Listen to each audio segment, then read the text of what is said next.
simple. You always try to make it kind of nice, and I'm just like, where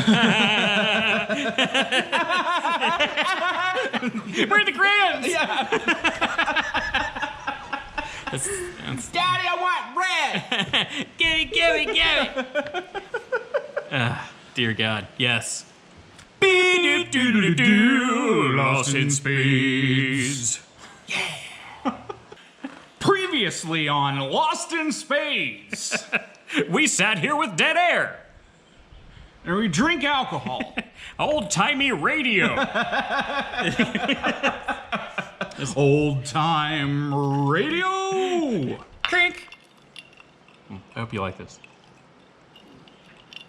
It's not bad. It hits the throat a little strong. It does. But but it's mild enough. Usually, is this bourbon or whiskey? This is bourbon. This is not Kentucky bourbon-y. straight bourbon whiskey. This, by the way, we're drinking today. Of course, we got a little vodka mixer. Still watching the old carbohydrates, fellas. Four Roses, small batch, Kentucky handcrafted, handy candy. Kentucky straight bourbon whiskey. Yeah, so somebody I work with had recommended it. I went to on a company thing one time, and I had this really expensive Blanton's, which is so hard to get. And he was like, man, it's really close to that. It's Four Roses. And I'm like, man, I've heard of Four Roses, but I've never tried it. And he's like, go try it. It's also cheap. And I was like, okay, this guy's making good money, and he's still going to choose to drink cheaper bourbon. I'm like, I'll give it a shot. Now, I don't know if the regular Four Roses taste differently. Like, this is what I was able to pick up. But they're both cheap. This was like $5 more than the regular bottle. And I think it was the like regular bottle? It was like $35. Oh, When I say cheap for bourbon. What's the difference? Is this the small batch version? Yeah, or? it's like this is the small batch. It's supposed to be different somehow, but I don't really know how. I haven't looked into it. Okay, I gotcha. But the other one looks it's in a regular bottle. Well, I can say that it definitely tastes more like whiskey to me than a bourbon whiskey. It does. Because it doesn't have almost, that oaky, super duper oaky note that you can get from some bourbons. It does have I want to know what they aged this in, though. Well, Because it 100%. does have a unique flavor profile. Not that I'm a snob with this kind of stuff, but just from trying. I'll drink used motor oil. I mean, I will bust out in no time. I will bust out some Canadian whiskey or some Black Velvet. Like, I am not above that. I get it for the stuff sack. But you know what? Black Velvet and Canadian whiskey is smooth to sip on. It's not for bad. cheap. Yeah, for cheap. Right. I can't complain. But I drink Jim Beam, so I mean, yeah, that pains me. But you're right. This almost has like a Scotch whiskey. Yes, it does. Kind of profile. It's like a harsh Scotch whiskey. Yeah, but even still with that Dalmore that we had been drinking. Yeah, the Dalmore. Yeah, it is 15. It's surprisingly similar, I would say. It is kind of in the range. There's a different flavor profile, but not by as much as you'd think. No, not by some great value. And and to be honest with you, you're talking about this thing is like, this was $40 for this bottle. I think it's like 750 milliliter. Yeah, and for basically the same size in Dalmore was that was like $80. Yeah, 75, 80 something. Yeah. Yeah, it's just like 120 for or no, it might have been $100 because of the 15. Yeah, for cost effectiveness, I would choose this over the Dalmore. They're not so different, and this might be my own complete lack of just alcohol hoity-toityness. Hoity-toity. And being a snob over here. Yeah. What are you saying? A 15? Well, granted, a 15 Dalmore is nothing to write home about either. I mean, it's it really not like, wasn't. Yeah, I mean, it was good, but was. it's not like certainly the best I have ever had. But I would take a 12 or 15 bottle of Glenlivet. Yeah, or even maybe Glenfiddich over that. Shit, I would drink some Johnny Walker. I mean, I do not like Johnny Walker. Really? Now, admittedly, I haven't had the super expensive. Like, I haven't had the blue label or anything like that. But like, it skyrockets. The black label, yeah. I'm just like, nah. I would take this over probably Johnny Walker Black Label. Yeah. For me. Or at that point, I would just get the green label, the blended or whatever. You know what this kind of tastes like to me a little bit is Maker's Mark. It does have a Maker's Mark feel to it, doesn't it? Yeah. And kind of the bottle is almost if there was a wax dip on it. Right. Yeah, fair. Anywho, It's not bad. yeah, no, it's good. I appreciate you donating to the cause. That's absolutely that's a tax write-off right there. This business meeting. Holy smokes, that's a good idea. I was just saying. Did you get your haircut today? You're talking about getting your haircut. Get your haircut. That's a business expense. That's a business We're not on expense. camera though, so I don't know if we can claim that one. Oh gosh. So if we did a car review here, so this is a question. If we did a car review channel for a business, do you get a tax write-off for like purchasing a vehicle? Yes. I wonder what level. It can't be enough. It's yeah. I don't know what levels are.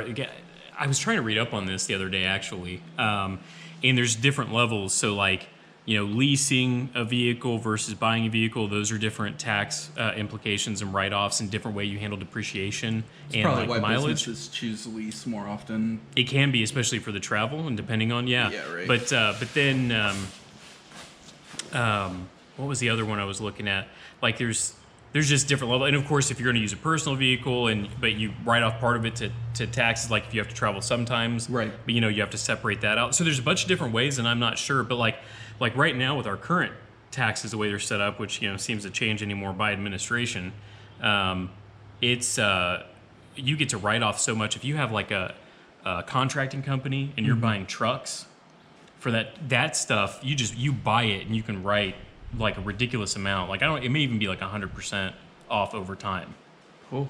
And then you can sell it and you get the depreciation. Right. And then on top of it, it's kind of crazy. Yeah. But basically anything, even a YouTube channel. Did you find that out when you were looking at that delivery service? Yes. Yeah. Yeah. It's but it's really interesting. Like even a YouTube channel. So yeah, if whatever you would use for this YouTube channel, if this is your business, especially if you're going to set up an LLC, then you write off whatever you have that's a prop. So like technically, like if you put furnishings behind us, like say we were on video, Right, you could write it off. you could write off whatever furnishings you have if that's part of your backdrop. Yeah. Time to update this plastic folding table, fellas. I don't know. It's what I had in the garage. I mean, yeah, but seriously, like you get a new table for it. The table is in the shot and it's part of our shtick, so to speak. Right. Then yes, the table would be a tax write-off. I should probably start tracking receipts. I plan on it. So when we were talking about mics and stuff, I was like, well, technically, if we want to kind of take this down a rabbit hole a little bit, even though we have a very, very loyal 8 people. What's super attached to this. duper loyal? Yes. Fanatics. I mean, at this point, for our size, fanatical. Fanatical. Because let's face it, this ain't that great. They're sticking through. So, man, talk about that. What was that book? What was that book that had the thing about the 1,000 likes? All you need is 1,000 true fans. Was it a book called No, it was called something else. No, I but know, all you I need is remember 1,000 true fans. And those 1,000 true you can make a living on. And I feel like the 8 people we have attached to this, those are the first 8 of the 1,000 true fans. 992 to go. Man, let's make shirts and not charge for them. Yeah. Because I wouldn't expect them, but they're doing us a favor right now. Send them the first 8. The first 8. The first 8. Lost in Spades. It's not great. It's not. First 8. What's your man? It's like you remember me telling you about that movie, that old '80s movie with Dudley Moore and like Daryl Hannah in it or whatever, and he's an advertiser and he goes into a funny farm. Yeah. And he's using them to get his advertisement career back on because they're like, I like Volvo, it's boxy. And then he puts it up on a billboard and it like goes crazy and they just keep having stuff like that. It's like, well, Lost in Spades, it's not great. Yeah, It doesn't say it's bad. no. It's just It's not great. I mean, I could live with that. I like mediocre. Yeah, steady Eddie. Middle of the road. Absolutely. Cost efficient. It depends on what we're doing. It's more expensive than I thought it was. So today, right now, This second. you're in for a revolutionary mental change on the subjects of Mandela Effect. I don't know what it is. Yes, it's the Mandela Effect, yeah. Mandela Effect. You're listening to The Lost in Spades experience. What's that? That computer voice That's that Joe what we Rogan gotta do. uses? Yeah. It's just Some that other channel used that, and I Yeah, watched. I was some like, "Come on." Google Translate deal. It might be. I don't know. Probably so just we wanted to command talk- whatever on a Mac, because they always have the built-in thing. Yeah. That's got to be it. Yeah. We were kind of just chatting this week, and we kind of went down a little funnel. Mandela Effect. We've been down that funnel so many times. It was just time to bring it here. Yeah, and we're going to talk about some mobile gaming trends, and that's not to say that either of us are necessarily gamers or really into mobile games, but we Occasionally, we dab. we dabble. All right, so let's kick it up. How We did you just dab? By the way, quick side note. Get out! I literally mean quick side note. That, Get out! no! I want to stay. I love doing this. But no, I do want to sidetrack. I want to put out a thing. And we don't have enough people to make this a real thing yet. But I want to put out a thing that if we get to like 500,000 subscribers, we'll get on camera. Oh yeah, no, I can do that. Whatever that number is. Yeah. But I do want to. I have to find some pants that'll fit this cock, but yeah. Woo! It went back up. Bringing it back. No. But yeah, no, I was thinking about that. I want to forget to tell you that at some point I want to put the challenge out here. If we get to some, kind of like, what was that, Unbox Therapy? He had that camera guy. It became this big conspiracy theory that there was no actual camera guy behind this camera. Oh, yeah. Jack or whatever. Yeah. And it turns out there was actually a Jack. And he said if they got to like 10 million subscribers, which he was already like a few million deep or a couple million deep when it happened. So I figured that was like a good for him. We're small. Oh, it's super And tiny. we'll probably always be super tiny. We get to 12 subscribers. Yeah, if we just get to a simple 20. But I figure like, okay, so what's like a reasonable amount that's still far out there? It's still hard to attain. Right. But for an average channel, 500K. I said for 500,000 subscribers, it also is going to be worth the risk of both of us losing our jobs for some of the stuff that we say on here. Oh, yeah. So it needs to. So at 500,000 subscribers, I figure we could probably make enough money that worst case scenario we can pay our bills. If the worst happens. Yeah. Let's do it. I'll do that. All right, we'll put it out there in another way at some point. But 500,000 subscribers, we will actually get on camera. I like that. And so maybe later, after some people actually, maybe we get to 100 after next year sometime. Yeah. When we get to 100 people, they'll be like, oh. Well, let's see if we can get there. Yeah, we can actually charge this. But so, yeah, the Mandela Effect. I've been watching I was reading like stories on this. And every once in a while, we like to bake our noodles on the Mandela Effect because it's just crazy. But there was a story about a CEO from a tech company that went on a business trip, went to visit friends with this business trip, went off the radar, and ended up being found dead. All And right. do you want me to dive down deep into this now or later? No, let's do it. Okay, so You've hooked me. I've hooked you. It weirded me out a little bit. So I'm not saying I believe this, but I also keep myself open to things may not be as they seem. Right? I always leave that little door open, which probably means I'm on the edge of insanity at any given point. Yeah. But yeah. So and I started looking up other actual news sites. Is this recent? No, this was I guess somewhat recent. This was in 2019, so this was just last year. Yeah. But anyway, I forget what her name is in here. Erin Valenti, and she was a Utah tech CEO, startup gal. I guess she was into a lot of AI stuff. All right. So anyway, she goes on this trip. Her husband's a psychologist. And I'm going to preface that for later. Yeah. And she goes on this trip. She has a trip somewhere in Silicon Valley. And then she bumps up towards Oregon or something and meets up with some friends, or maybe Northern California somewhere. Gotcha. She meets up with some friends, and then she drops off the radar, which I guess is super unlike her. She always kind of keeps somewhat attached, right? She's a tech company CEO. Mm-hmm. So I'm going to take a sip here before I continue. Go with your whistle. Oh. But anyway... So she goes up there, drops off face of the earth. Husband gets concerned, tries to contact her, can't get a hold of her. Gotcha. Has her mother try to contact her, can't get a hold of her.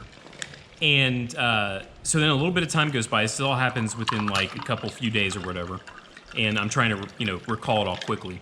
And she ends up leaving a message on her mother's voicemail that says, and I think I could bring this up and quote it, and says, "It's all a game. We're in the Matrix." It's a real weird manic voicemail. It's like a psychological break. It does. So then she goes out. She's off the radar again. Husband gets the phone company. I don't know which one it was, but I think it might have been like Verizon or something like that. Calls him up, gets them to turn on the location services, and finds her phone, and gets it down to like a general area, not a specific area. Police there, first of all, they poo-poo it and don't want to do anything about it for the first like 48 hours, and then it was a few days after that they found her rental car in this really nice neighborhood. She's dead in the car. Holy smokes. So they end up doing an autopsy and everything else. They can't find anything wrong with her. It says it's labeled as natural causes. They basically just said her heart gave out. She was in good shape. Right. She was scared to death, hypothetically. It was potentially. I mean, she looks normal-ish. Right. And average, she's successful, got a good company, got a lot of prospects. She's got a lot of stuff behind her and everything else. And if she's found dead in this nice neighborhood, somehow doesn't notice her for like 2 days. This odd car. Can you imagine any super nice ritzy neighborhood with just like a car parked, random rental car parked there, and no one's asking questions sooner than that? Yeah. And she was in there apparently, according to the police. She was in there the entire time. So people just ignored it for that time. Right. It just seems really weird. So anyway, so it spurred on this whole like phenomenon almost. And there was a couple of days where like they were going out on the internet and they were asking for help for people to find her, and people were going on and on. And this was, and especially after she left the voicemail about being in the Matrix, people started conjecturing about are we in a simulation? Yeah, right. And we've all seen that stuff on YouTube and other places, right? Like, we're just in a simulation. We're not actually really here. But it really kind of started getting me going about that kind of glitch in the Matrix thing, right? You watch the Matrix and the cat walks by, and then the cat walks by again. He's like, "Oh, deja vu," and they're like, "What do you mean?" Like, that means there's a glitch in the Matrix. It means they updated something. Yeah. And it kind of spins off that, and it led me back to the Mandela Effect. So for those of everybody out there who doesn't know what the Mandela Effect is, it's named after Nelson Mandela, where everybody, myself included, have a memory of reading about him dying in prison when we were young, like kids, like tiny kids in the 80s. Right. But he actually passed away as an old man in 2013. Yeah. So I remember when I heard he passed away, I was like, I thought he already died in prison. Right. And so that's what kind of spawned the entire thing. So it's that Mandela effect, right? It's like what do they call it? Group it's mass mass hysteric delusion or something like mass that. Delusions. I wonder if I can look that up real quick or whatever. See, man, we had it. So initially we started talking about this because in this little town there's a bridge, right? I do not remember this bridge ever existing. It's not used. It's just it was, I believe, maybe an old train bridge. Mm-hmm. But I don't remember it ever being there. Mm-hmm. It's not hooked up to any road. Mm-hmm. It's just kind of over this kind of gully, this kind of culvert kind of thing. You can't really call it like a river. A ravine. Yeah, it's a little ravine kind of deal. And this fella came in and he said, "Do you ever remember there being a bridge there?" And I said, "Man, I had that exact same feeling. I never saw it. I never noticed. I've been down this road where this bridge is, I don't know, thousands of times. Easily. And over a long period of time. Yeah. And this bridge is old. It's old. It is very old. Yep. It's not in use anymore. And it's, to say it's very close to the road, it's, I don't know, 200 feet. Yeah, probably. It's easily visible from the road. I do not remember it until I came back to this area, and then I saw it, and then I said to myself while we were driving, I never remember that bridge being there. That's so odd. That's crazy. I would have thought that in the literal thousands of times. Over a couple decades. Over decades. I mean, this was not a short amount of time. This is a well-traveled state route leading from the town where this is in to another town where we grew up. So, I mean, it was an extremely common path. Yep. And he brought it up to me a few years ago, and I said, that is absolutely nuts. I had the exact same feeling. So we started looking into this a little bit more, where you can get this group kind of mass hysteria kind of thing. Hysteria is not the right word. I forget. So we've looked at this before, and there was a different definition. It was more of a clinical definition. Yeah, it's a clinical. This just says the Mandela Effect is an unusual phenomenon where a large group of people remember something differently than how it has occurred.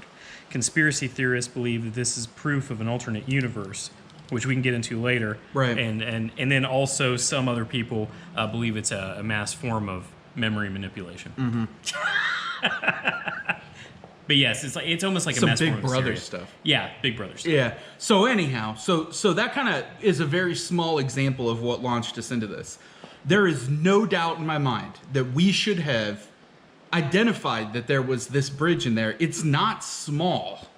I mean, No. it's not huge, Yeah. but it's easily recognizable. It's something that there would be no reason that you wouldn't have driven past it and noticed it before, just the same way as we Yeah. did decades later. So we started talking about just the many forms that this has taken in. The Berenstein Bears, or Berenstein Bears is what it is.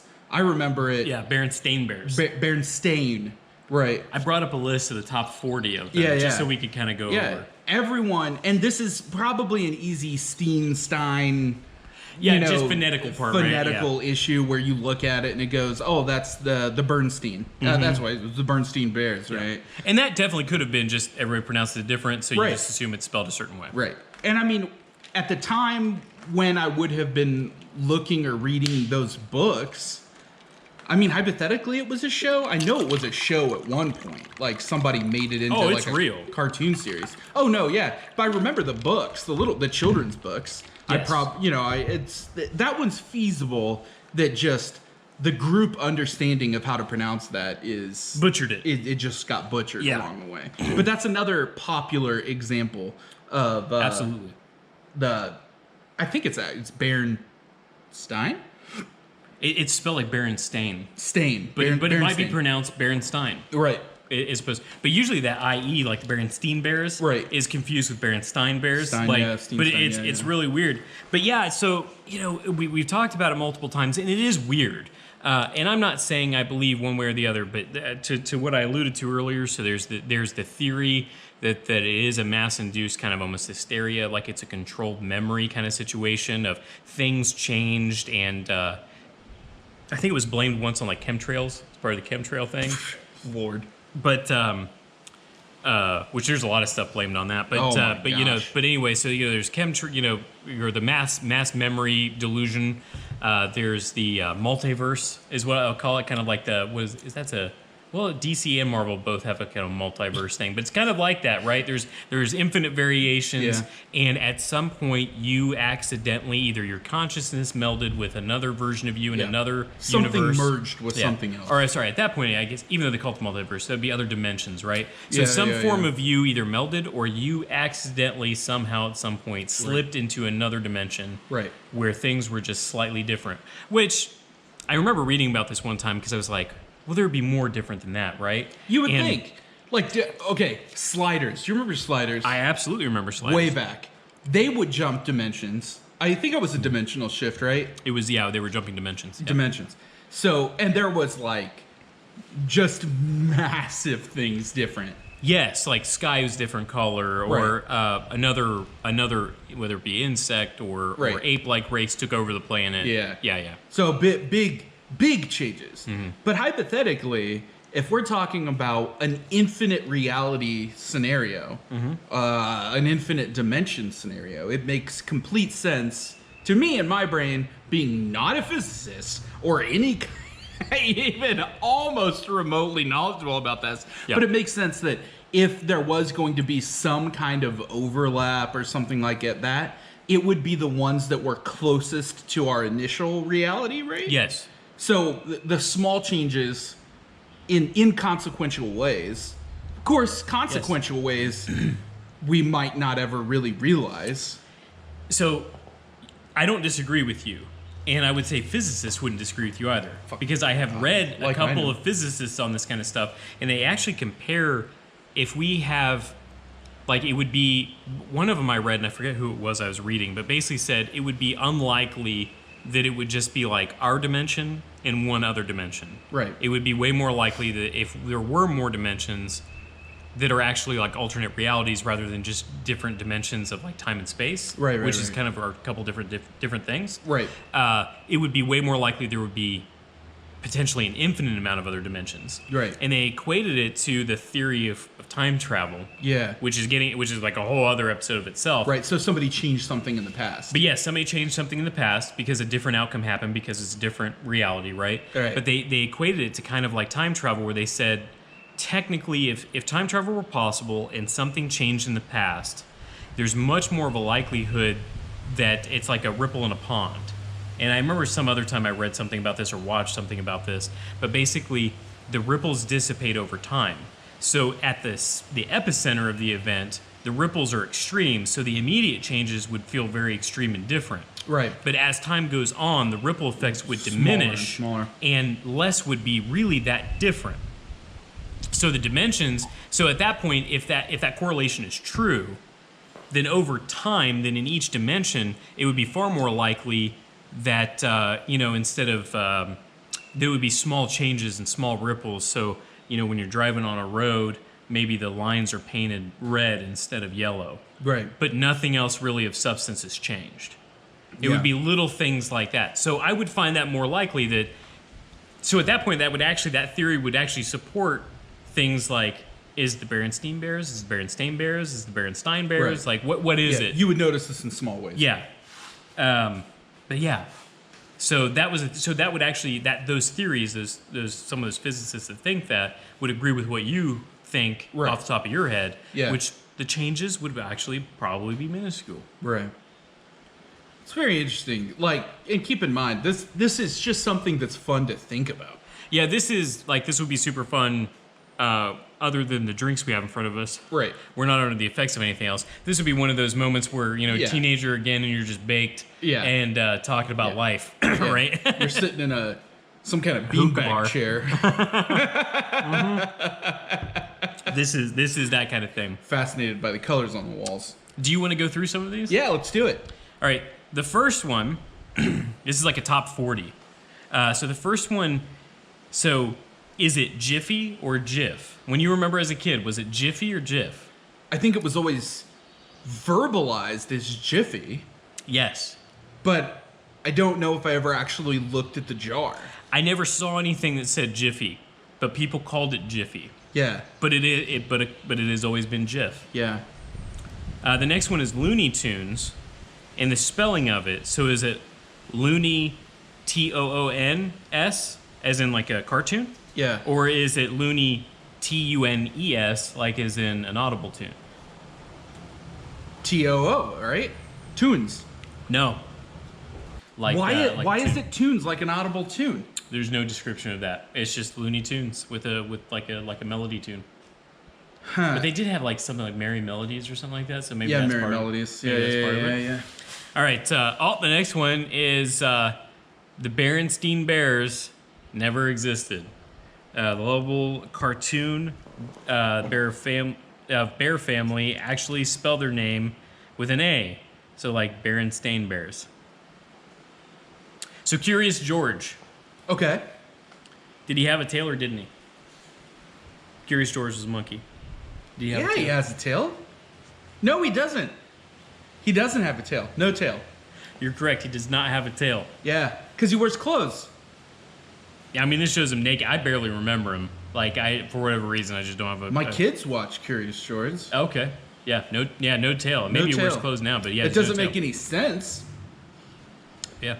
The man with the yellow hat chopped off Curious George's tail. That is rough. Oh. Is that an actual thing? No, I don't know. Is it, you suppose because it humanizes him? Because he looks far more like a monkey with a tail than without. Yeah, he looks more like a little boy that happens to be a monkey. Oh, Because he's a chimp. Oh, okay. Chimps don't have tails. He's an ape. Chimps don't have tails. Oh. He's an ape. He's not a monkey. Ooh, got into the physiological answer for that. Okay, is it Sex and the City or Sex in the City? It's in the city. It's and the City. Sex and the city. I always thought it was Sex in the City. I thought it was in the city. Because they're all having, I guess, their best lives. I just thought it was sex happening in the city. And the city. Because the It's word about and doesn't make any sense in that to me. No. It only makes sense if it's really about them having sex and how the city's going. Yeah. Which maybe is the thing. I don't know. I haven't ever watched. I've seen it on TV when my wife has watched it, and I remember thinking, Kim Cattrall, back in the day when I was a kid. Ooh, the thing of dreams. Okay, Febreze. I like that. Febreze. Is it Febreze or Febreze? Is there 2 E's or 1? See, okay, so some of these... It's like phonetic issues. Yeah, so like this seems weak to me. It does. Because it is phonetic, like Stain, whatever. You have a good point. I'm gonna skip through these because I got the next one is Oscar Meyer. Is it Meyer or Mayer? Oscar M. My baloney has a first name. It's Oscar. My baloney has a second name. It's Mayer. It's Mayer. Mayer. So I remember. So we remember it correctly. Yeah. It's Mayer. Yeah. But some people remember it Meyer. Meye. No, it doesn't fit in the song. No, it doesn't. The song saves it. These are phonetical things because, like the Febreze example, though.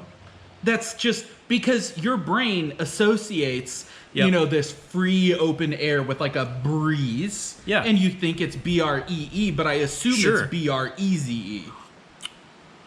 Well, the same with the Looney Tunes, right? Yeah, you think it's the cartoon. It's a tune. But tune is a relatively new. So when that first came out, no one said really tunes like T-O-N-S. So they like. So that's probably the. Maybe that's why. What do you call that? Is that an etymology? No. Yeah. No. Etymology? The history of a word.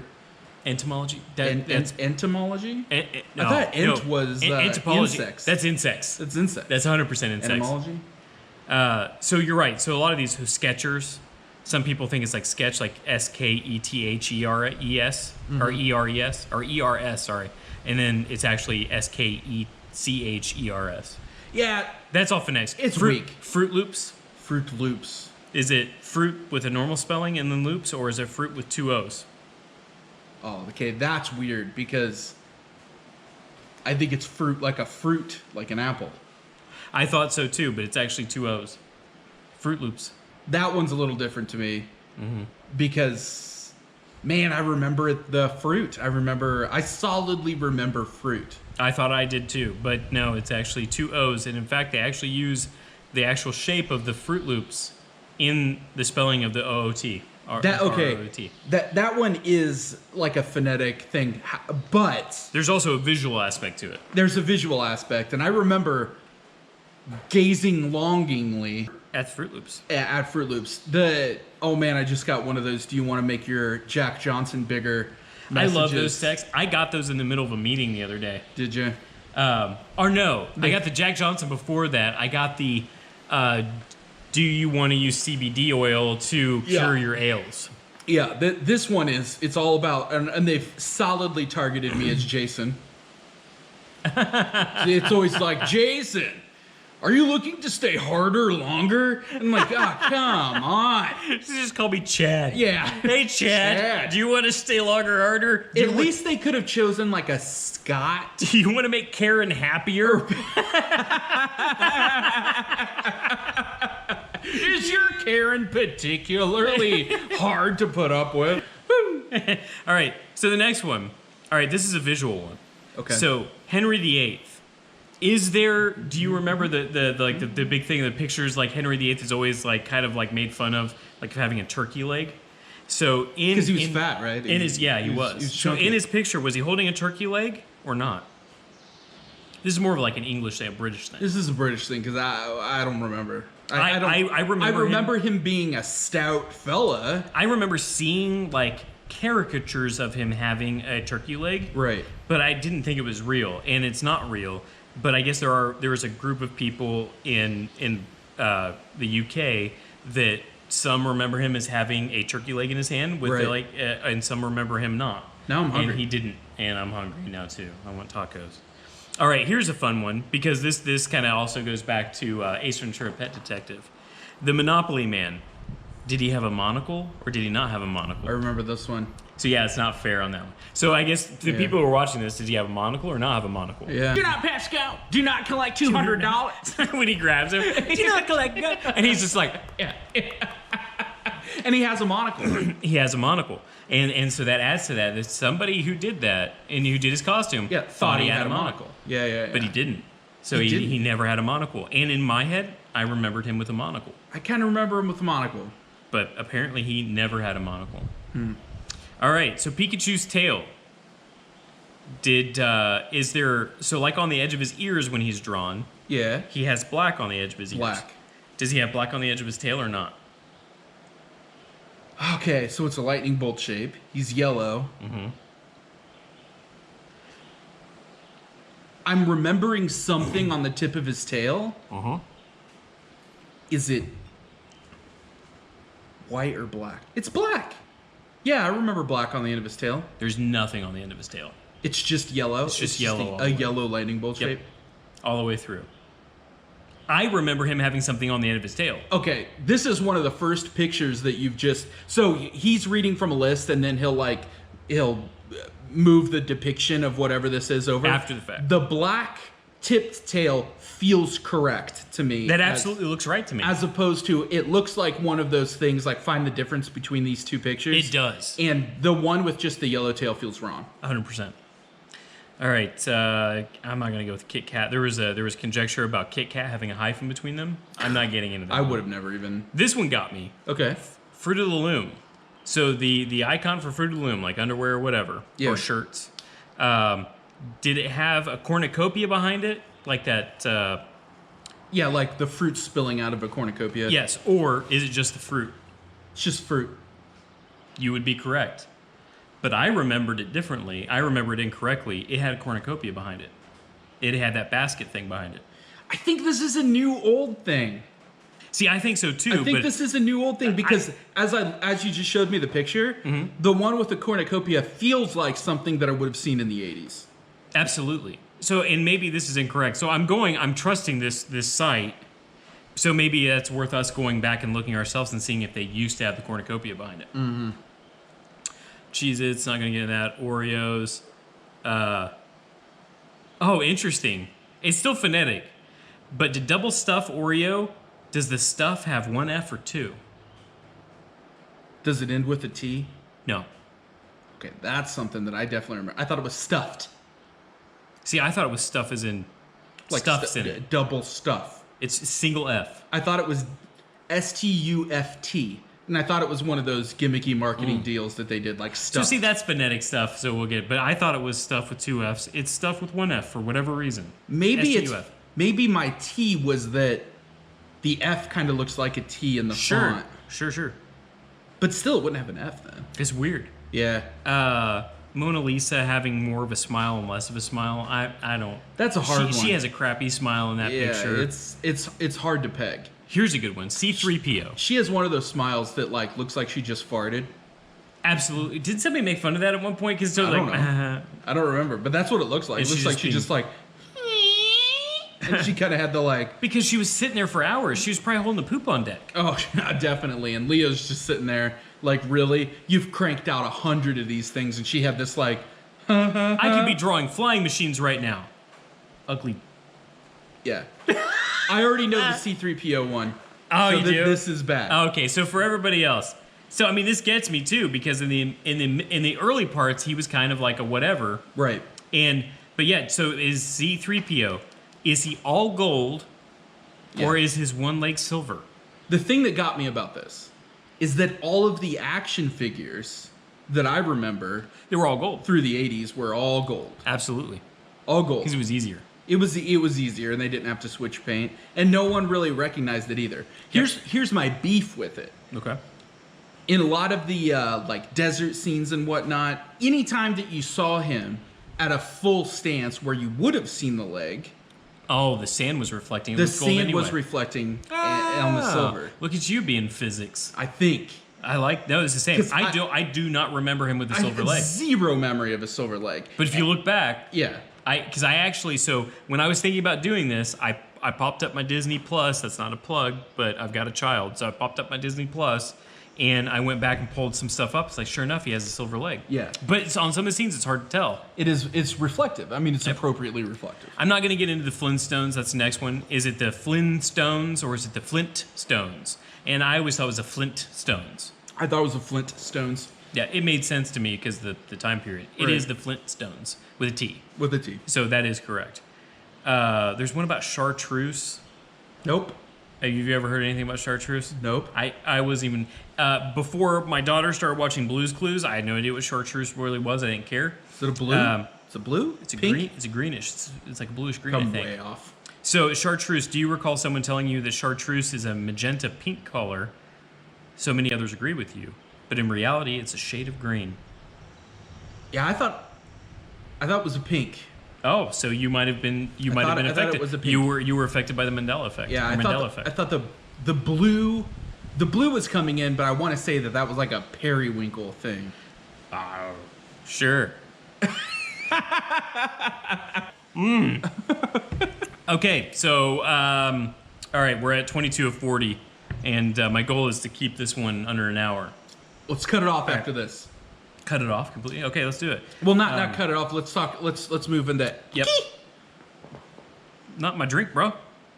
Bye. Forrest Gump. Is it life is like a box of chocolates? Or is it life was like a box of chocolates? He's not dead, so it's is. So I agree on multiple levels. However, it actually was life was like a box of chocolates. But I feel like that's also how he was talking. So it's Right. hard to tell. So, but to me, it makes sense. Life is like a box of chocolates. You never know what you're going to get. It's like now going forward advice. This says life was like a box of chocolates. Well, when That doesn't make sense to you. Never know what you're going to get. when he delivers that line, he's offering the lady at the park bench a chocolate Absolutely true. that he's going to get to Jenna. Yep. Got to get to Gen A. Why would he use the past tense?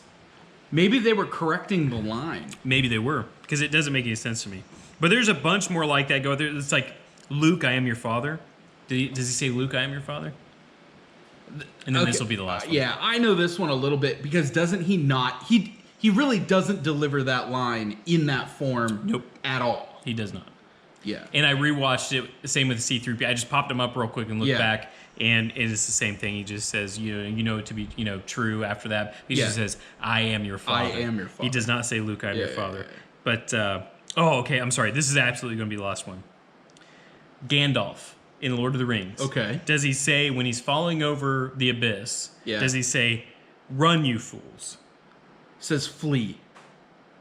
Oh. Flee, you fools. You are so close, because I always thought it was "Run, you fools." Yeah. It's actually "Fly, you fools." Fly. So your flee is really close. Yeah. But anyway, look this stuff up. It's kind of it's hilarious. Like the "Hello, Clarice." It's actually good morning. Like there's all kinds of stuff in there. So look this stuff up. It's hilarious. Yeah. And it really makes you feel weird. And like so even with that CEO, there was that moment of like I started thinking back on the Matrix, right? And I'm not saying I think we're in the Matrix. Real quick though. Sure. Is there anything else in that story? Like, how does that? So, is the idea here that she hit some change in reality effect so hard that her brain could not come to terms with it? Is there anything? What's the conjecture here? So basically, it was just that. So her husband, who's a psychologist, Yeah. said that she had never showed any signs of any near break, any manic, anything. CEO Silicon Valley tech company level stuff. Mm-hmm. She had a psychotic break, man. The pressure.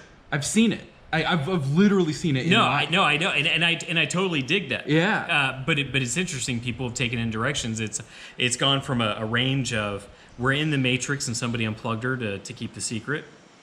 Okay. And that her heart didn't give out. She just got unplugged, so her body that we're aware of just dropped. It just stopped. It just stopped. And then of course there's the other ones about she just the stress finally got to her, or she partook in something, or somebody wanted her out of the way and she was. Our government, most governments we have darts that dissolve that give people a heart attack you can't track in the system. That's been around since the 50s. And, so that stuff... that would be a fun video. That's spycraft. And let's make that a video because, God, that spycraft stuff that has been out, it's just like... it's terrifying. It's terrifying. But, you got to think, too, we've got more power in our cell phones than the power that we sent up in that big hunk of junk we sent to the moon multiple times. Right? Oh, Lord. Like, by orders of magnitude. Orders of magnitude. That's always my kick to it is like, what if we had that for that long way back then? Right. Dear God, what are we capable of now? So that's another one we should add in and talk about too. Is that obelisk or whatever that's always supposed to be like not really on the moon seen? No, around the Earth. There's oh right. You remember that thing? It's supposed to be some kind of black obelisk that's going around that no one's really allowed to see and they never catch it or whatever. That's a good one to talk about too. But anyway. Well, and there's that asteroid that was a near miss that was giving off radio frequencies. Yeah. Or what's another one that's like that? Planet X? Is that what we call it? Yeah. Or is it Planet M or something like that? Planet X is the one that's past Pluto. It's supposed to be in hypothetical in orbit with our sun. That somebody tried to prove that's the only way it makes sense of the rotations. Right. Or something like that. But anyway. I think it's Neptune's orbit because it's so funky. But yes. I remember reading about that. But to your point about this, she probably had a psychotic break in reality. Right. But it is one of those things that kind of bakes your new like one of my favorite movies is The 13th Floor. Yeah. And that was all computer simulation, and then they made a computer simulation, and the real world was trying to shut it down. Yeah. Because they didn't want them to get to that point because they were a computer simulation. Yeah. And it's one of those things where when he hits the edge of the world and he realizes that he's in a simulation too. Yeah. And that break in realization, and it kind of bakes your noodle a little bit. It's like, okay, that 2% of me that allows the open of what if. Yeah. Is like, ooh. Well, and I believe if 2020 feels like a glitch in the freaking Matrix. It does. I'd give into that. The thing that gets me on these is a psychologist, certainly a psychotherapist, would probably disagree with me, but I actually believe that the human mind is quite a bit more resilient than we tend to give a lot of credit towards. Sure. It's weak in certain ways. Yes. But in my opinion, completely not founded on any kind of level of professional fact or theory here, is that evolution has lended itself towards our ability to deal with natural stresses. Mm-hmm. Sometimes we deliver unnatural stresses onto our own kind of mentality. Sure. The type of stress that we have not had to deal with before. Yeah. First world problems. First world problems. And that's probably more dangerous than we really give it credit towards. Because that's a good point. Yeah, the stress of being able to find food, to get water, to build shelter. Think about it when you're on an extended camping trip or something. Mm-hmm. It almost feels relieving in a way, as long as you're not in danger. Yeah. If you're in life-threatening danger, I'm sure that is a level of stress that is beyond what I'm talking about. So don't get me wrong here. But when we return to a level of nature that is more aligned with what we would have historically, and this is again in my opinion said, have had to deal with as a species, it's almost freeing, the simplicity of it. The I can build a shelter, I can cook food on a fire. This is enjoyable. This is fun. Yes. Hunting is something that many of us enjoy doing. Yes. Right? This is a set of stresses that even if you're hungry or even if you're looking for food, but you're not necessarily starving, it's a level of stress that our brain can process, understand, and then deal with. Right? I must survive. Yeah, it's a really kind of simple problem set in the human brain. Now, can you deal with as well? And I was reading about this recently. The level of social stresses, where let's say I once heard some statistic where a lot of young girls, let's say from ages from 10 to like 16 or 18 or something, you need to be very cautious about letting them on social media because it's a level of additional stress that you can't easily separate your brain from. Yes. And it's kind of unnatural to, like, even from when we were growing up. It's expanding your world too much. It's expanding your world. You have constant contact with a level of societal stress that you can't remove yourself from when you're kind of that age set. Sure. And now we can walk around, we're males, first of all, we're of an age where you can mow the grass with your shirt off, with your fat just rippling out in the wind, and you don't care about it. And, we drive down the road and you'd see that. You'd see some, old fella out there. Especially in the Midwest here where we are. Oh, my gosh. Yeah. And you'd see somebody just trucking along on his grasshopper, just, jiggling all over the place. It's great. And you'd think to yourself, how on earth could you do that? Yeah. You know what and I you're mean? almost, and I don't know about you, but I'm almost jealous of, like, I wish I was that comfortable. The level of freedom. Yes, absolutely. And at a point in your life, you kind of get over that societal level of stress where you think, you know what, this feels good. Yeah. Like, I like it. If I could be out here buck naked with the beer, it probably would. And you know what I mean. Be very freeing. It'd be very freeing. And that's all you really care about once you get to a certain age. This ties into a couple episodes ago when we were talking about people put undue stresses on themselves because they compare themselves to people online who lie about what they are. Right. And they think, well, why isn't my life like that? This is 100%. This kind of ties in very closely to that. Yeah, so I have to be careful. My children are getting to an age now where I'm having to confront some of these potential societal issues. Absolutely. And it's alarming to me, and this might not be the correct decision, but I've all but restricted them from social media because it's very scary. Even where we live in the rural Midwest, Still prevalent. there is prevalent, powerful societal pressure. And The bullying and when everything you're else. overweight, or when you're they're not even just slightly overweight, or your nose is a little bit too big, or you have a unibrow, your or haircut. your haircut is wrong. These little things that are infinitely fixable, right, become massive hangups. Yep.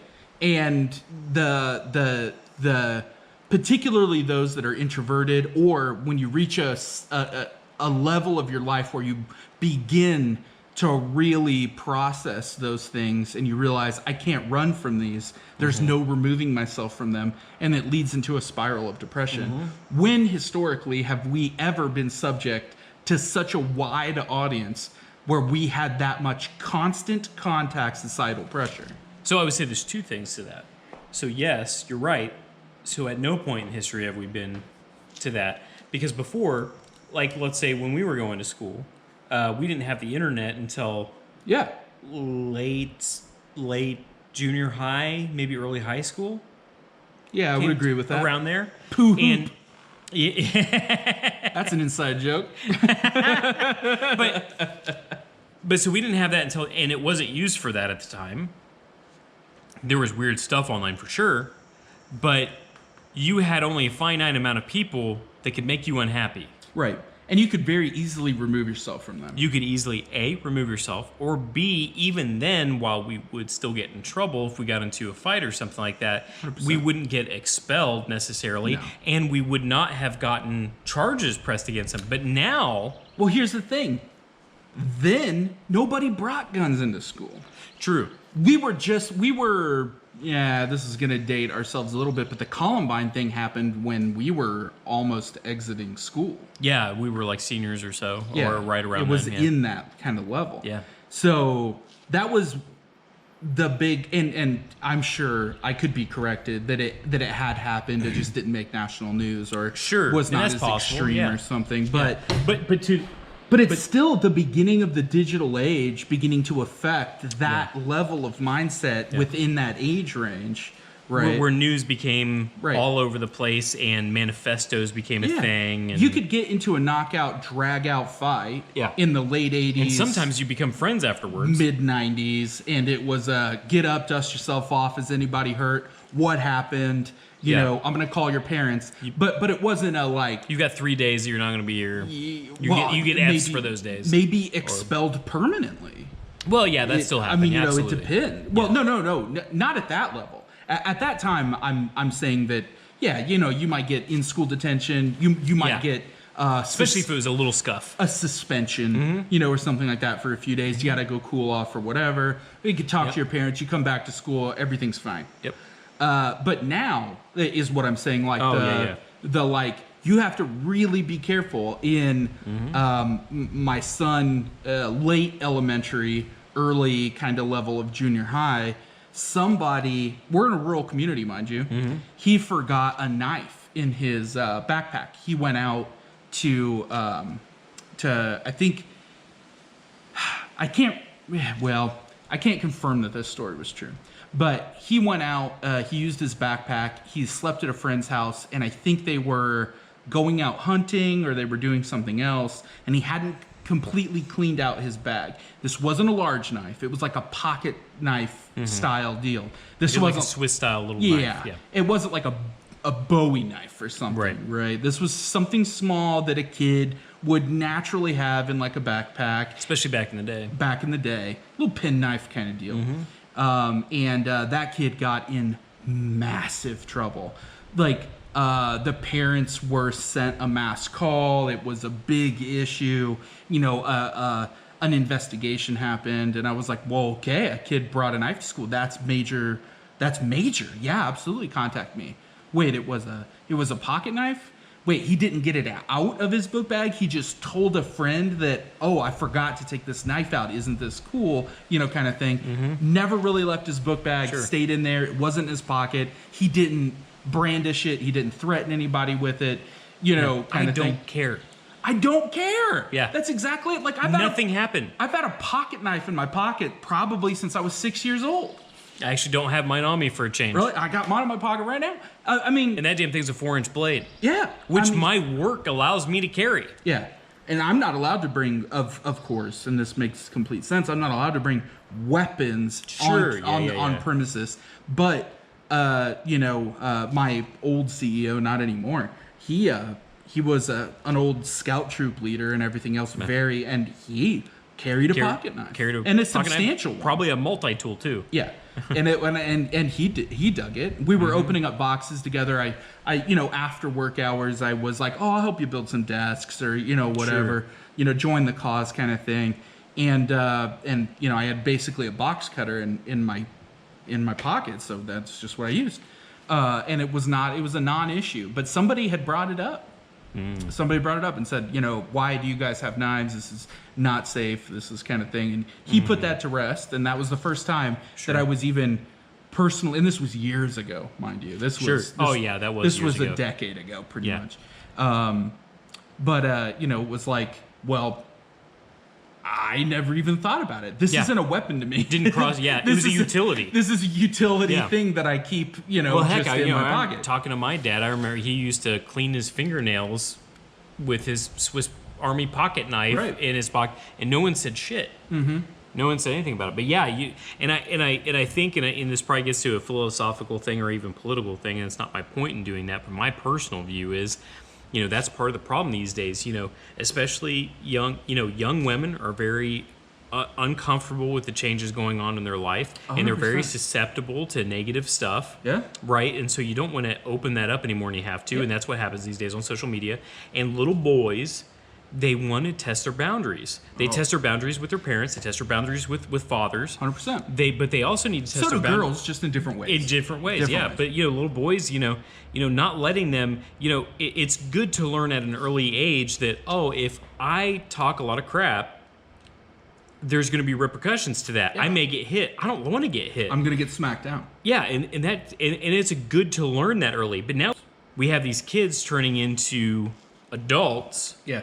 That are and they've never been in a scuffle in their entire lives, and they think they can talk an infinite amount of crap about you, and no one's going to do anything. Yep. And then all of a sudden, when they do find someone that is willing to do something about it, and they don't 100%. care, then all of a sudden it's, oh my God, and then it's a hate crime, or something like that. It's like, you hate me because my hair's, I could not agree more. Blonde, brown, whatever, and it turns into this big thing, and they get expelled for it. First time I got punched in the face was a real eye-opening experience. It is 6th grade. It's like Joe Rogan. He talks about that in one of his podcasts. I'm sure you've watched, because you watch him more than I do. Yeah. You do not appreciate safety and security until you've been hit in the face multiple times, and then all of a sudden it's all the sweeter. Yeah, I think that's basically what he said. The thin veneer of our civilization. Oh my God. Is only a step away from somebody deciding to put their fist at high speed through your noggin. Yep, absolutely. and yeah, absolutely. Oh my God, we completely demolished this for the gaming. Yeah, but gaming's gonna be a small piece. It's gonna be a small piece. Let's pick it up. Anyhow, be careful of your kids out there if you have kids. Absolutely. If you don't have kids, be careful of yourself. And good luck. These kind to just kind of circle up really briefly. These kind of societal stresses, whether it was some kind of psychological break in this poor lady that had to deal with it. Oh my God, yeah. The realization that you can and should remove yourself from any stress outside of food, outside of shelter, outside of water, basic living needs. You can remove yourself from it. It is infinitely possible. If you have the worst job and it's driving you to the point where you're crying in a closet under a blanket because that's the only place that you feel safe, remove yourself from that situation, get help. Yes. If you're, of course, a teenager, somebody might have to deal with that in a slightly different way. But open up, remove yourself from these situations. It's infinitely possible, and that in these kind of first world scenario issues, we have somehow forgotten that that's not only possible, it's something that nature has built us to do. Absolutely. That anxiety to pressure you into running, into fight or flight. It's not great. It's not, it's not a... It is different now. It's different, man. No, I couldn't agree with you more. That's a public service announcement right there. Yeah. Get some help. Get some help. Yeah. Wow, this turned into like a really deep, almost, because it is true. I've been there. You feel I'll say that. trapped. I've been there. I felt trapped. Yeah. I felt there's no way I can possibly get out of this situation. Too much responsibility. Too much responsibility. And that is that is a first world problem. And it's a psychological construct. Really. You can remove yourself from any level of responsibility. Absolutely. Outside of, I still need food, I still need water, I can't freeze to death. Well, think about when we went to that cabin. Yeah. We had almost no cell service at that cabin. 0 cell service. And it was, that whole weekend was one of the most relaxing, freeing weekends that I've had. I haven't had one since. No, I haven't either. It was great. Yeah, we just removed ourselves from the grid for like 4 days. Yeah, like something like three that. 4 days. Yeah. Yeah, and we brought our wives. It was just us. We had family members taking care of the children and whatnot, and it was just the 4 of us, and we ate amazing food, and we spent time in a hot tub, and we spent time just hanging out and talking and cooking food and having some drinks. And there was no emails. It was amazing. There was no. We need that again. Odd social constructs. Let's go right now. Right now. Yep. I'm working from home tomorrow. I mean. All right. So gaming. So this got brought up in our little circle because my bud here was real excited about the Diablo mobile game that Blizzard was going to put out. Now, keep in mind, I'm not a Diablo fanboy, so I was just looking forward to the experience. Because I'm not a fanboy. And you had been talking about it for so long. I have a completely different mindset when it comes to these things. I have some level of background in the industry, let's just say that. And I don't like just pretentious money grabs and whatnot. I'm not saying that that's what this was. But over time, you bringing up, gosh, do I wish I could just laze around on the couch this Saturday evening or whatever, pull up some Diablo, have some social game time. We can both do it together. We can get on Discord. It was a good virtual hangout. I was thinking, I put in my AirPods. You can put in your Galaxy Buds. Galaxy Buds. Sorry. One of them. One of them, sorry. Can we just have a moment of silence for a dog eating my second Galaxy Bud? Arms of the angels, far away from here. Okay. Oh man, I cannot believe when I saw It was horrible. My wife came up and she said I may one put of a the picture dogs up. had one of these, and I was just like, oh no. They just chewed Broke up it? basically $50 of Broke it in the worst possible way that is unfixable. Unfixable. Ungluable. perfectly expertly removed the knob. You have with all of the electronics on it. you have expertly raised my hopes and dashed them expertly. No, that is 100%. Yeah, but no, sitting down, being able to not be tied. Here's my biggest thing. I spend a lot of my life in a computer chair. Oh my God. I do not Same. want to sit in that office chair a moment longer than I possibly have to. Being able to move around the house, being able to play a mobile game that does not constantly threaten my pocketbook. And I don't think either one of I'm down. yeah, absolutely. I mean, I don't think either one of our wives, I think they would be happy to have us near them, even if we were talking using the Galaxy Buds and AirPods to speak on Discord while playing on our iPads.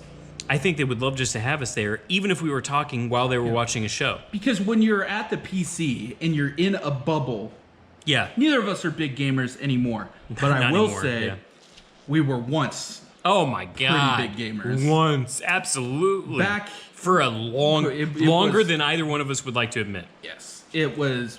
We come from a diehard, and like I said, I had even moved into the industry because I enjoyed that era of my life so much. But now it's completely different. We got a family. I often have to put down a game or whatever because Absolutely. it's like, Daddy, I dropped a gallon of milk on the floor, and I'm like, wait, a gallon? Like, what is it? Like, there's milk on the floor. Specify. The mice are in it. What? There's mice? Where did this happen? What's going on? It's pandemonium out it's there. just pandemonium. It's like, somehow the koala came down from the attic. I have... Do what? As there's a noise on the roof? There is a koala. Holy crap. I didn't know they moved that fast. We're not in Australia. Have you been keeping a koala in the attic? What have you been feeding it? Who let this thing go? So I mean, it comes up. It breaks whatever string that you have, and It's a good relaxed time. It's a great. It keeps your relaxed mind time. busy enough that you can free it from the day-to-day stresses. Yeah.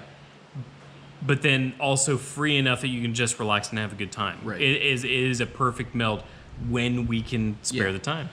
But this Diablo thing was really interesting to me because on the BlizzCon when they announced it, it was met with massive. It was one of the first times that I've ever seen at a BlizzCon a group of people boo the onstage presentation. Yes. There was a string of they had that question line or whatever that came up like, will this be available on PC ever? Is it planned to be available on PC? Is this anything? And it was like, no. Hardcore PC crowd. This is a mobile game. Which we both fall into because every few years we build our own gaming PCs. 100%. But that being said, there is a desire for a good mobile PC game. And there's not a lot of good mobile PC games out there that can keep your attention for longer than a couple weeks. So when you brought it up, here was kind of my point, is that I don't like money grabs. I don't like the trend of certain companies out there that are erring towards in-game purchases, a lot of monetization. I'm not a fan. That being said, I do think that there is an audience for these games, and I should say, Blizzard, Activision, I'm not sure who, of course, made the call, but that mobile project for that game franchise was canceled. And I didn't know it was canceled. It was this guy that found it, and he was like, I'm really sad. Yeah, because it's been forever, and I just decided to look it up. Yeah. I was like, man, when is this coming out? Yeah. Like, I'm really sad that this is not coming out. And I thought, that's really odd. And I was really curious what made them make that decision. And furthermore, there is an audience out there. Yes. Is it your top 1,100 or whatever level audience? No. But if you're trying to branch out into a different audience, old guys that used to be gamers that cannot be sitting on a gaming PC 24 hours a day and doing Twitch casts out to people, then yeah, I mean, there is definitely an audience. If they released right now, and we kind of alluded to this in our conversation a week ago, if they released right now Diablo 3, the whole game, on mobile, right, I would drop another $20-$30 on that today, and tonight, when we part ways, we would be both sitting in our respective 15-mile apart houses gaming that. More than likely, I would say. 99%. Yep. And that's the thing. To keep in mind, we've already played the dickens out of that game. We played through the first or second expansion or something. Yeah. It was probably a good solid. We even tried the seasons. 8-9 months. We dove into the seasons. I think we stopped around season 3, season 4. Yeah. If that puts it in perspective for anyone actually playing those games. But there was a point where I'm done. Like, I don't want to play this game I just anymore. spent the entire day on this computer grinding, and I want to relax. Yeah. But I don't want to sit at a computer for any longer because I already did it for my job, my full-time job. I don't want to. I want to sit on my couch, be at least near my family.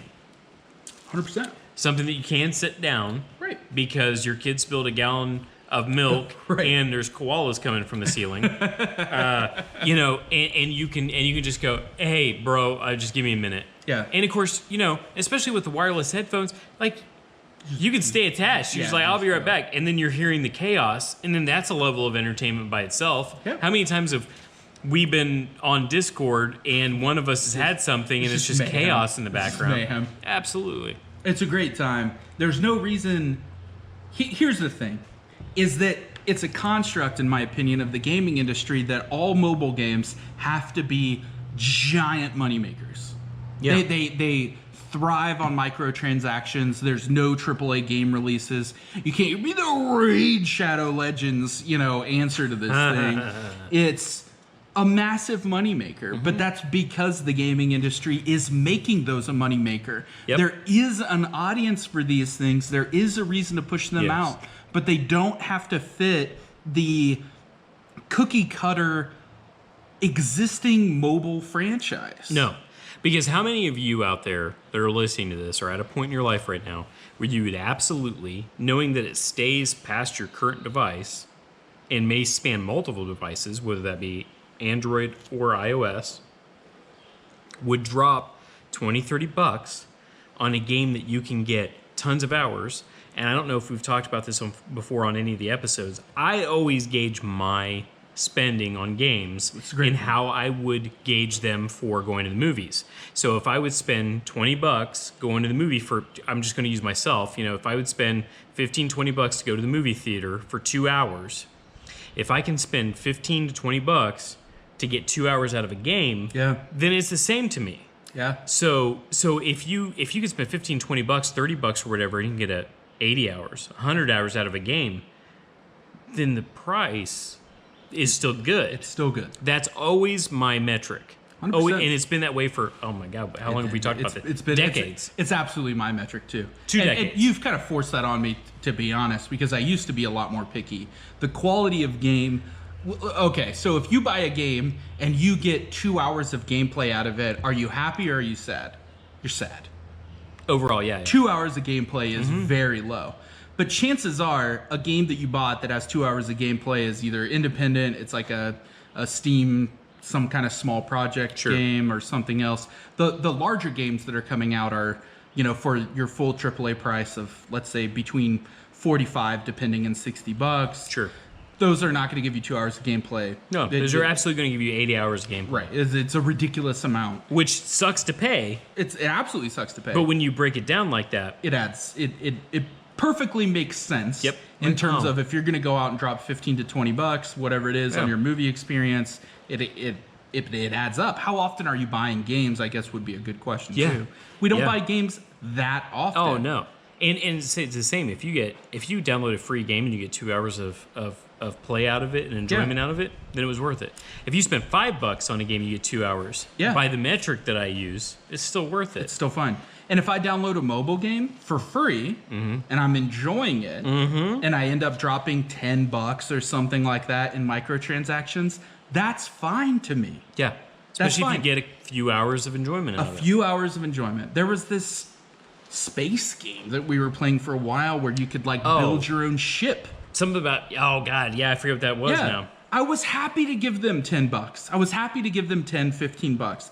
And if you're out there playing some Call of Duty, some, EA produced kind of thing. Space Arena. I still have it on my phone. I had to look it up. That's long gone off my set. But it was fun. I would say we got probably 20, 30 hours. Oh, Lord, I bet at minimum. Yeah. I would say 20, 30 hours out of a mobile game that had microtransactions, but in a very small way. Yes. This is not, a pay to win kind of scenario. That's the biggest part, right?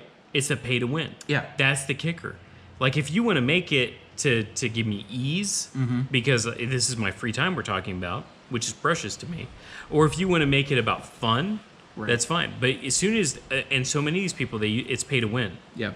And as soon as you do pay to win, you're breaking the whole thing. Because there's always going to be somebody that's going to try to enjoy it that doesn't have the money to spend on it. Or doesn't want to make that. Yeah. And games have to be profitable. Don't get me wrong. Oh, absolutely. It has to be profitable.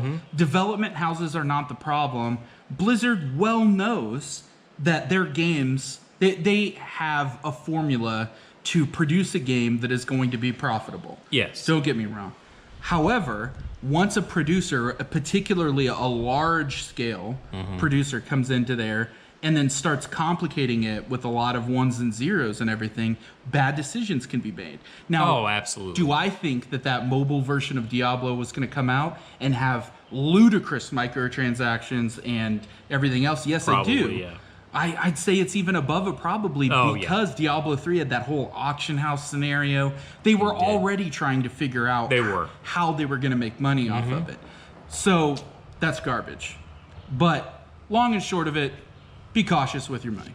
Absolutely. All right, guys, that wraps it up for today. I think we talked about some good stuff. Yeah! I don't like a gear shift it. All right. Peace, y'all.